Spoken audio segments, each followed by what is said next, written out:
Years ago, long before Carol Semple Thompson became a great champion, many of us knew she had the goods. With her background, her family, her golf bloodlines, she couldn't have been anything else except a ballerina or a champion golfer. It was all there. Both parents were scratch players. Her mother, Phyllis, was and is a great player, capturing a number of state and national titles, many before Carol came along. That was BC, before Carol. Not only that Phyllis was one of the great competitors of our time, and certainly the top of the list in the Semple family. If we were to borrow that recent phrase, that lipstick is the only difference between a champion and a pit bull, it must have been written about Phyllis Semple. On the other side of the gene pool was Heart-and-S Bud Semple. His long service with the United States Golf Association included many years on the executive committee and a term as USGA president in 74 and 75. Later on, he was chairman of the nominating committee that nominated the first woman to the executive committee. Pretty brash after 92 years. So when Carol came along, it was only natural that she would follow in these rather large footprints. Carol played in more than 100 national championships, but it is what she did that sets her apart. She won 7 times. Perhaps her most treasured was in 1973 in the United States Women's Amateur. Her dad was vice president of the USGA and was given the opportunity to present the trophy to Carol. It just gets better, as the following spring, Carol, being persuaded by Bill Campbell, went to the British Ladies Open Amateur and won it, to become one of very few women to hold both national titles at the same time.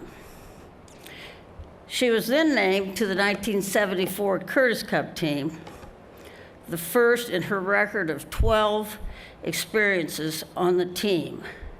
She also holds the record for most points won with 18.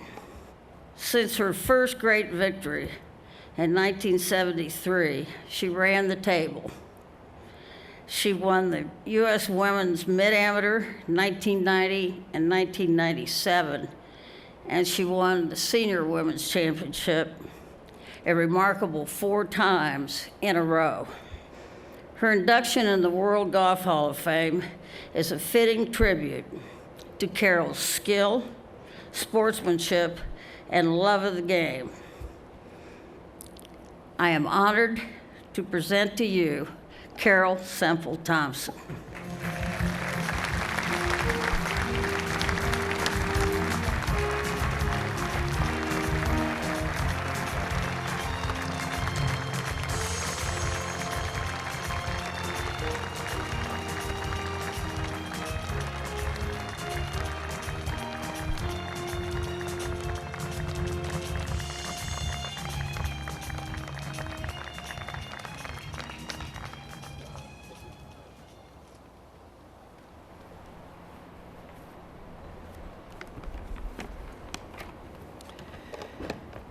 Thank you, Judy.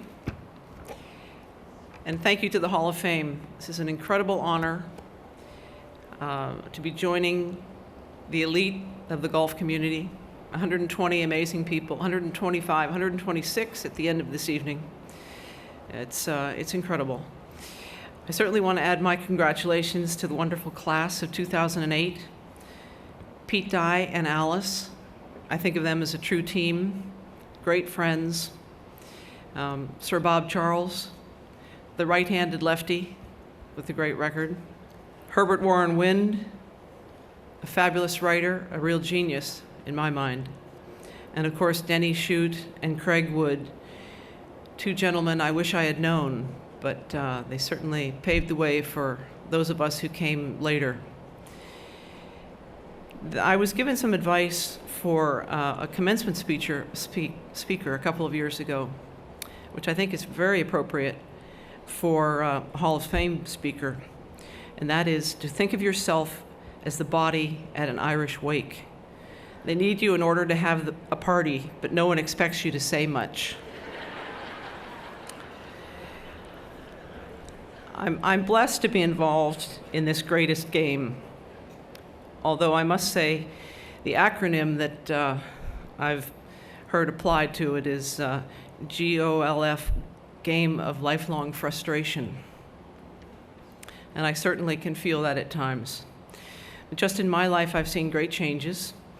I've seen the youth invasion, huge international growth at the highest level, certainly great changes in technology. There have been great changes in my game as well.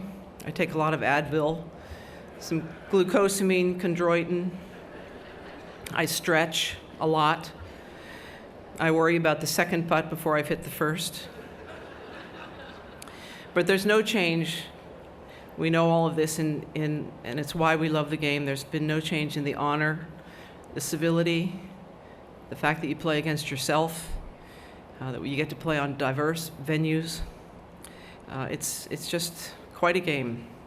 It's an individual game, but no one accomplishes without backup.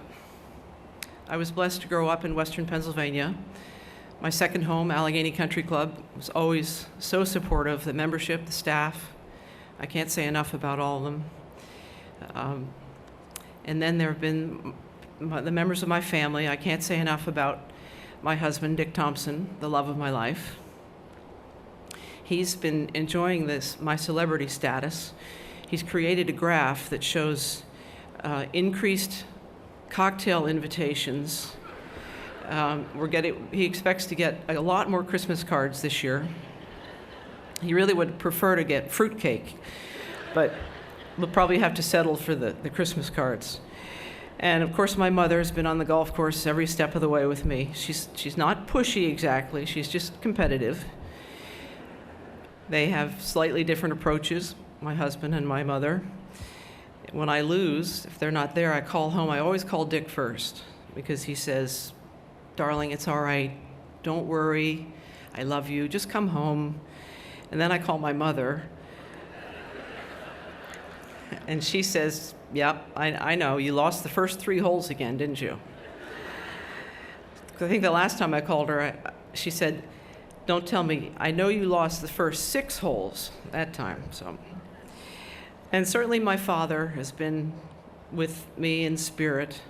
He would never have imagined this, that one of his progeny could possibly get to this point. But I know he's very proud. And aside from my family, there are teachers and friends who have been great. 2 of my professionals are here in the audience, John Aber and Roy Vucinich. I'd really like for my family and friends to stand. Is that possible? Can you just stand if I know you, family, friends?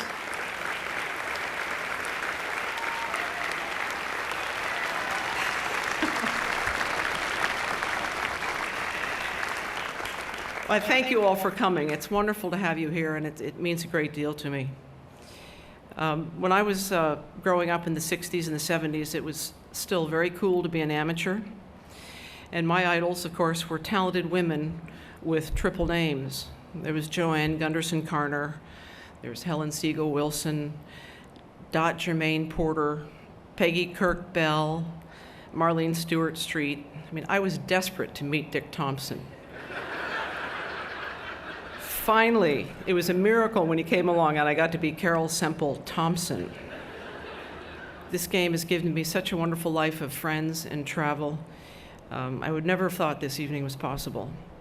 When my father was president of the United States Golf Association, he gave a lot of speeches, but he often had a little trouble. He was a little tongue-tied once in a while. He was often very proud or very privileged.